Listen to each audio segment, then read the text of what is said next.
तर मित्रांनो, आज माझी गाडी झाली बंद, कारण ती झाली होती पंक्चर. त्यामुळं मी गेलो दुकानाकडे. दुकानवाले काका म्हटले ट्यूब आणायला जावं लागतं, ट्यूब खराब झाली. मग मी गेलो पुष्या गावाला ट्यूब आणायला. ट्यूब घेऊन आलो आणि हे टायरमध्ये टाकून हे टायर झाला आता रेडी. तर ह्या काकांनी माझा टायर दिला बसवून. या सगळ्या गोंधळामध्ये आम्हाला वाडा आणायला झालेला लेट. मग मी आणि माझा मित्र संग्राम पोचलो एका ऊसाच्या फाडामध्ये. तिथं लय झाला होता आम्हाला उशीर.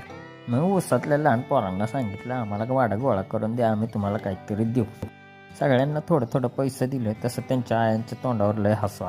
संग्रामच्या गाडी वजन टाकलं आणि मी बसलो हे असं वाजावर. थोडं पुढं जातोय का नाही तसं गाडी गेली पाण्यात आणि झाली बंद. आणि मग काय, वाजाने आमचा काढला घाम आणि आमचे झाले टांगा पलटीन घोडे फरार. व्हिडिओ आवडल्यास लाईक करा, शेअर करा आणि सबस्क्राईब करा. धन्यवाद.